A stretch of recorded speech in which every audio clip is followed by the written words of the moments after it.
부작용이 크게 일어나면 빠르게 책임을 지셔야 될 분들은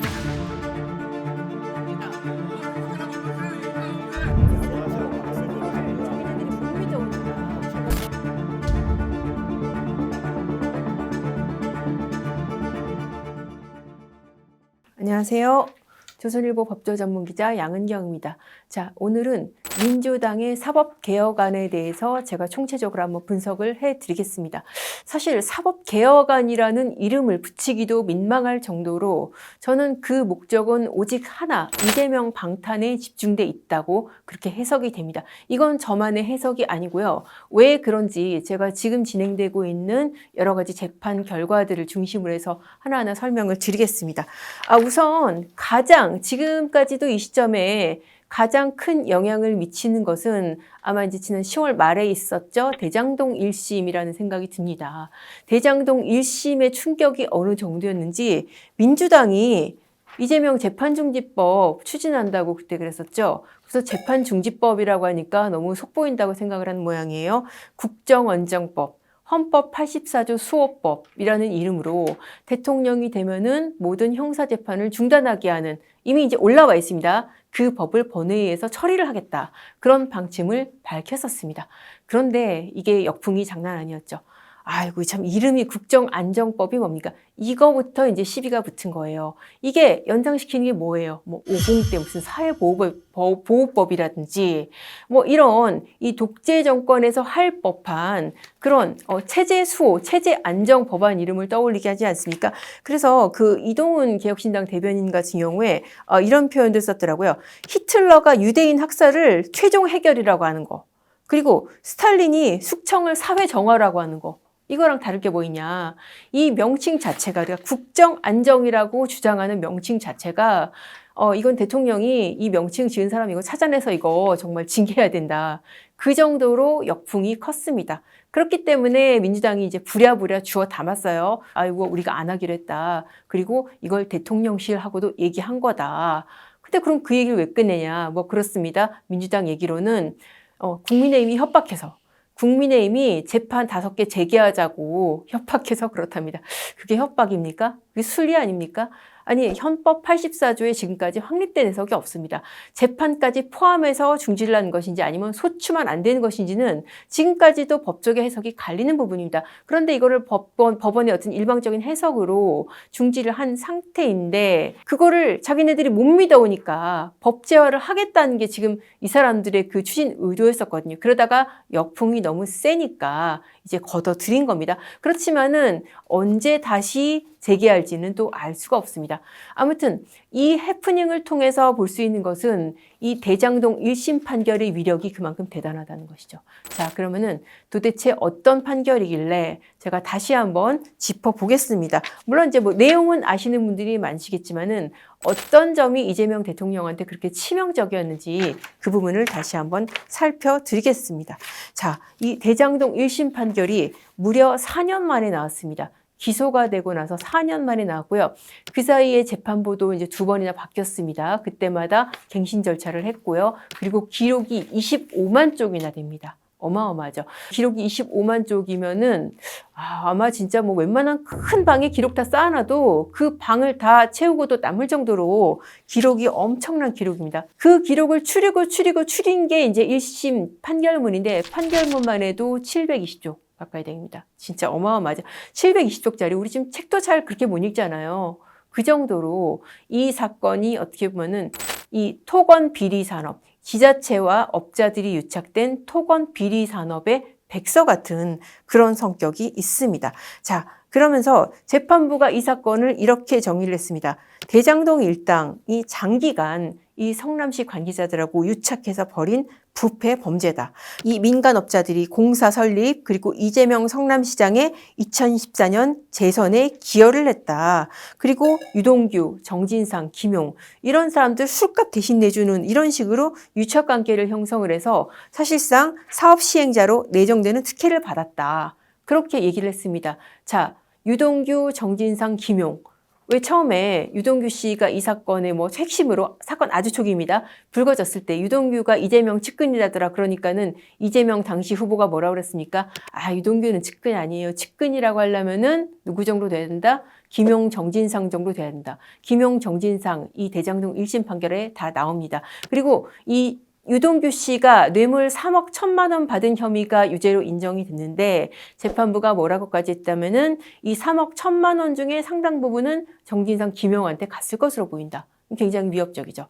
그러면 정진상 김용이 그거를 자기만 먹고 말았을까? 그렇게 의심할 수 있는 부분 아닙니까? 자, 뇌물도 뇌물이지만은 이 사건의 핵심은 배임인 거죠. 배임. 그러니까 이런 토건 사업을 하려면은 어떻게 해야겠어요? 가장 지자체한테 이익이 되는 방향으로 그렇게 추진을 해야 되지 않겠습니까? 자, 이 대장동 사업 같은 경우에 재판부는 최소한 성남시가 50% 이상은 가져갈 수 있다. 가져가야 된다라고 봤습니다. 왜냐하면은 지분이 50.1%니까.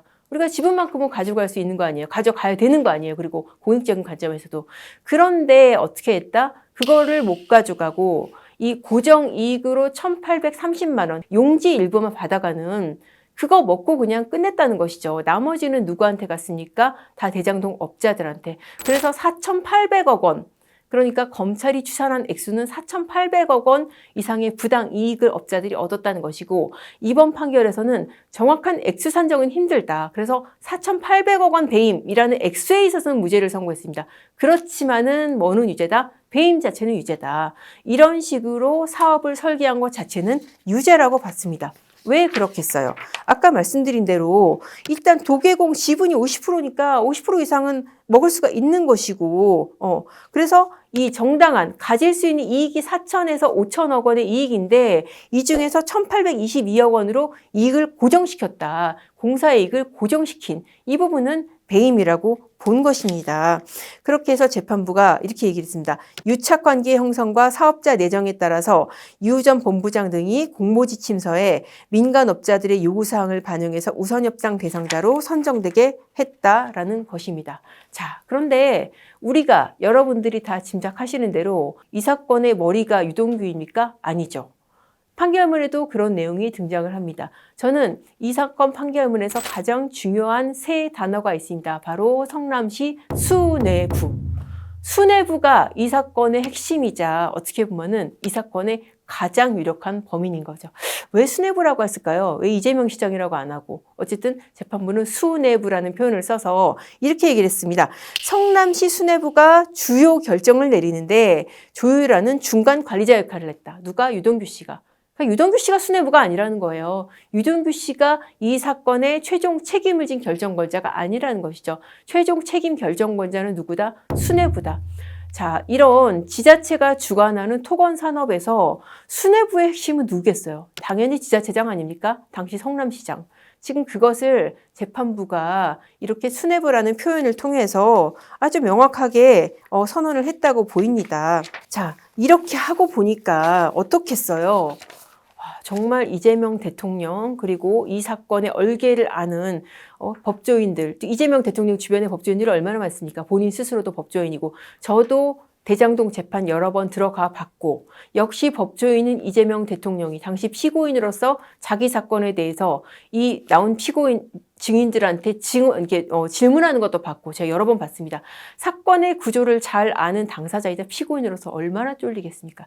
그러니까 어떻게 보면은 너무너무 쫄린 나머지 아까 그 오버액션 그러니까 국정안정법으로 법 이름까지 바꿔가지고 자기 재판을 올스톱하고 싶은 거예요. 그런 욕심까지 다다르지 않았을까 그런 생각이 듭니다.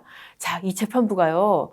지금 이렇게 이 배임 구조 그리고 수뇌부의 책임을 지적한 것뿐만 아니라 정말 무시무시한 얘기를 많이 했습니다. 자, 지금 민주당이 뭐 하려고 그래요? 사법개혁한다고 그러면서 배임죄 폐지하려고 그러죠? 여기에 대해서도 재판부가 정면으로 지적을 했습니다.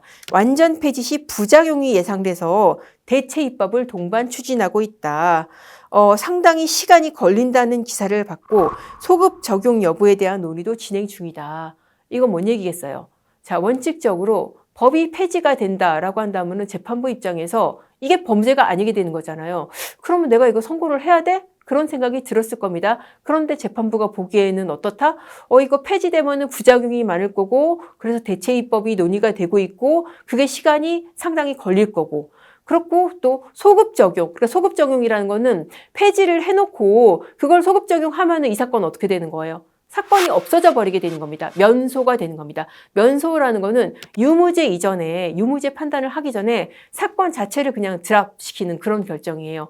그렇게 할까도 생각을 했는데, 그게 또 대체 입법까지 시간이 걸리고, 소급 입법 할지 안 할지도 모르겠고, 그러니까 일단 규정이 있으니까 우리는 선고를 할게. 라고 재판부가 선고를 한 것이고, 이 선고 결과에 따라서 김만배 징역 8년, 유동규 징역 8년, 그렇게 다 나름 중형을 선고를 한 겁니다. 이게 중형이에요. 물론 여러분들의 마음에는 안 차시겠지만은 상당히 중형입니다. 왜냐하면은 액수를 특정할 수 없다고 그랬잖아요. 액수를 특정할 수 없다고 하는데도 어떻게 했어요? 428억을 추징을 했습니다. 이것도 굉장히 큰 부분이에요. 사실 428억, 이게 어떻게 표현되냐? 판결문상에서 저수지라는 말을 누가 했냐면은 정진상이 했습니다.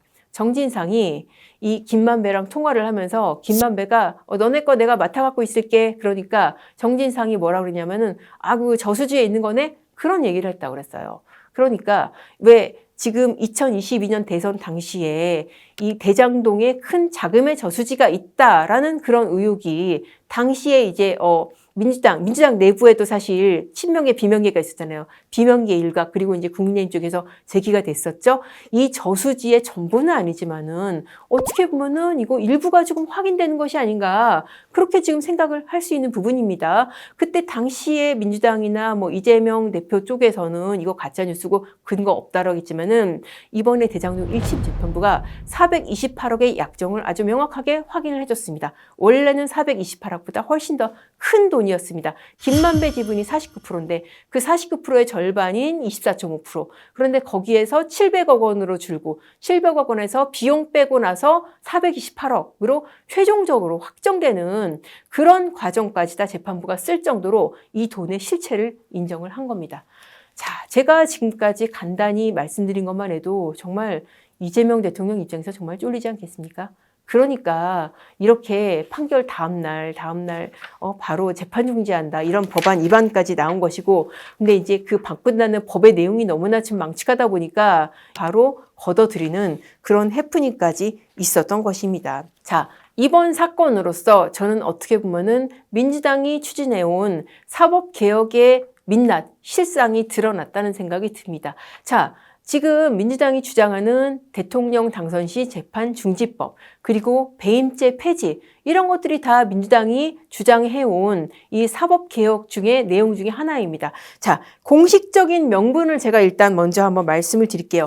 배임죄 폐지 왜 필요하다고 주장하냐? 기업 활동의 그 자유를 강화한다는 것이죠. 이 배임죄라는 것 자체가 구성 요건이 모호해서 코에 걸면 고거리, 귀에 걸면 귀걸이 이런 식이니까 우리는 기업 활동의 자유를 강화하기 위해서 이거를 폐지할게 라는 게 민주당의 주장입니다. 자, 그리고 대통령 당선되면 재판 중지하는 거, 이것도 이제 국정 수행의 안정성 확보를 위해서 그렇게 한다는 것이었지요. 그리고 또 이런 내용도 있었습니다. 법원 행정처를 폐지하고 사법행정위원회를 도입한다. 그런 내용도 민주당이 주장하는 이 지금 사법개혁 중에 하나입니다. 이건 뭐겠어요? 법원행정처를 폐지를 하면은 누가 없어지겠습니까? 민주당 입장에서 조희대 대법원장과 그 일당들이 없어진다. 그렇게 생각을 하는 거예요. 지금 민주당에서는 조희대 대법원 그리고 그가 주도하는 사법행정이 정말 눈엣 가시 같은 겁니다. 왜냐? 이재명 대통령한테 유죄 딱지를 찍었잖아요. 그래서 하급심에서 언제든 재판 재개해서 유죄 선고해도 할 말 없게 그렇게 만들었잖아요. 그러니까 그 행정처 없애버리겠다는 겁니다. 물론 그조차도 명분은 그렇게 내세우지 않습니다. 이 사법의 관료화를 폐지하겠다. 법원의 폐쇄성을 개선하겠다라고 했는데 우리가 과거에 김명수 대법원에서 행정처 약화한 결과를 봤잖아요. 재판 늘어지고 말도 안 되는 판사들이 목소리 내면서 나중에 배지 달고 나가고 그런 부작용 보지 않았습니까? 자, 또 민주당이 대외적으로 내세우는 사법개혁의 내용과 그 명분을 보겠습니다. 대법관 증언. 대법관을 갖다가 뭐 26명으로 늘린다고 그러죠. 지금 13명, 이 행정처장 빼면 13명인데 그거를 갑자기 2배로 늘린다는 겁니다. 뭐 명분은 그렇습니다. 재판 적체를 해소한다는 것인데 언제는 민주당이 대법원 재판 지체에 관심이 있었나요? 없다가 지금 갑자기 이재명 파기환송심 유죄 판결 나니까 지금 이거 들고 나온 겁니다. 왜 그러겠어요? 이 5월 달에 있었던 판결에서 대법관 12명 중에서 10명 유죄 판결 냈잖아요. 이거를 물타기 하겠다는 것이죠. 그렇게 해서 물타기해서 26명을 자기 마음에 맞는 사람 집어넣으면 어떻게 되겠어요? 유죄가 무죄로 다시 뒤집히고 무죄가 유죄로 뒤집히고 그렇게 할 수 있는 거죠. 이게 어디서 많이 나온 거냐면은 베네수엘라라든지 남미 국가들에서 이 정권이 사법부를 장악하는 대표적인 방법이 바로 이 대법관 숫자 늘리는 겁니다. 왜냐? 임명권이 자기한테 있으니까 자기 코드에 맞는 사람들을 대법관으로 꽂아서 사법권을 장악을 할 수 있는 거잖아요. 자, 이렇게 해서 대외적으로 내세우는 것과 실제로 의도하는 결과가 이렇게 다릅니다. 자, 또 하나가 뭐가 있냐면은 이건 좀 세부적일 수도 있지만은 대법관 후보 추천위원회 거기다가 누구를 넣느냐? 원래는 이 법원 행정처장이 들어갑니다. 당연하죠. 왜냐하면은 대법관을 뽑는데 그 임명 제청권이 이제 대법원장한테 있거든요. 그러면은 위원회가 있고 외부 인사들이 있다고 그래도 판사 중에 누가 재판을 가장 잘할지는 누가 제일 잘합니까? 법원 행정처장. 근데 이 사람을 빼겠다는 거예요. 그리고 누굴 집어넣는다? 헌재 사무처장. 어이없죠. 그러니까 예를 들어서 이건 예를 들자면은 삼성의 직원 뽑는데 현대 이사가 와가지고 뽑는 거예요. 그 정도로 아무 상관없는 헌재하고 대법원이 같은 사법기관이긴 하지만은 기능도 다르고 조직도 다른데 아무 상관없는 헌재 사무처장을 넣겠다는 겁니다. 왜 이렇게 헌재를 우대하겠어요? 헌재가 지금 정권 만들어줬으니까 탄핵 인용해서 윤석열 전 대통령 탄핵 인용해서 정권 만들어줬으니까 지금 떡 하나 더 주는 겁니다. 그런 차원이라고 보시면 되고요. 또 이 대법관 후보 추천위원회 개정안이 뭐가 있냐면은 판사회의가 원래 1명으로 돼 있는데 그걸 2명으로 늘려준다. 판사회의는 왜 그렇게 페이버를 주겠습니까? 이번에 뭐 목소리 냈잖아요. 대법원에서 판결 뒤집으니까 이거 판결 이상해. 우리 판사회의 합시다. 라고 일부 판사들이 제안을 하고 그거를 추진을 하지 않았습니까? 거기에 대한 보훈성이다. 그렇게 보시면 될 것 같습니다. 그리고 내란 특별재판부도 도입을 하려고 했었죠. 그것도 여전히 살아 있습니다. 그러니까 윤석열 전 대통령이 기소돼 있는 내란 사건의 재판을 빨리 하겠다 이런 명분인데 이렇게 특정 사건의 재판을 어떤 속도나 방향을 의도하고 특별재판부를 만드는 것 자체가 위헌입니다. 왜냐하면은 이 헌법에 그렇게 규정이 돼 있어요. 이 사법권은 법원에 속한다. 사법권에는 재판부를 어떻게 구성해서 어떤 판사한테 사건을 배당할 건지도 다 포함이 되거든요. 근데 이거를 정치권이 관여를 해가지고 특별재판부를 만들어서 특정 사건을 맡긴다? 이거는 위헌입니다. 그래서 판사들이 반발을 하는 거고요. 자, 이렇게 민주당이 외형적으로 주장하는 이 사법개혁 의제하고 그 속내를 한번 제가 뜯어봤고요. 그러면 이게 이재명 방탄하고는 어떻게 관련이 되는지 하나하나 분석을 해드리겠습니다. 아까 말씀드린 대로 지금 재판중지법 같은 경우에 대장동 재판을 비롯해서 모든 재판을 중지해버릴 수 있는 그런 효력이 있는 그런 법안이라고 할 수가 있습니다. 자, 계속 중인 재판이 지금 뭐가 있냐면요. 대장동 있고요. 자, 대장동 같은 경우에는 배임죄가 핵심이잖아요. 근데 배임죄 폐지하면 어떻게 되겠어요? 대장동 면소 판결로 날아갑니다. 아까 그 판사가 그래서 그 우려를 지적을 했잖아요. 그리고 배임죄가 걸린 게 또 뭐가 있냐? 백현동 4단계 용도 변경, 이른바 옹벽 아파트로 대표되는 4단계 용도 변경 특혜, 이게 지금 배임죄로 기소가 돼 있습니다. 그래서 배임죄가 폐지가 되면은 이 백현동 재판도 날아갑니다. 면소 판결로 끝나게 되는 거예요.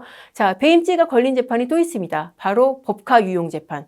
왜 우리 지지난 대선을 달궜던 뭐 초밥이라든지 소고기라든지 과일, 뭐 집에 코끼리 키우십니까? 라고 이준석 대표가 했던 그 사건이 바로 법카 유용 사건이고요. 그 핵심 혐의가 배임입니다. 그 사건도 날아갑니다. 자, 그러니까 정리를 하자 그러면은 배임죄가 폐지가 되면은 재판 3개가 날아가는 거예요. 대장동, 백현동, 법카. 물론 부가적으로 배임죄 외에 다른 혐의로도 기소가 돼 있는 사건들이지만은 핵심 혐의가 날아가 버리면은 뭐 크게 의미가 없어지는 그런 사건들인 거죠.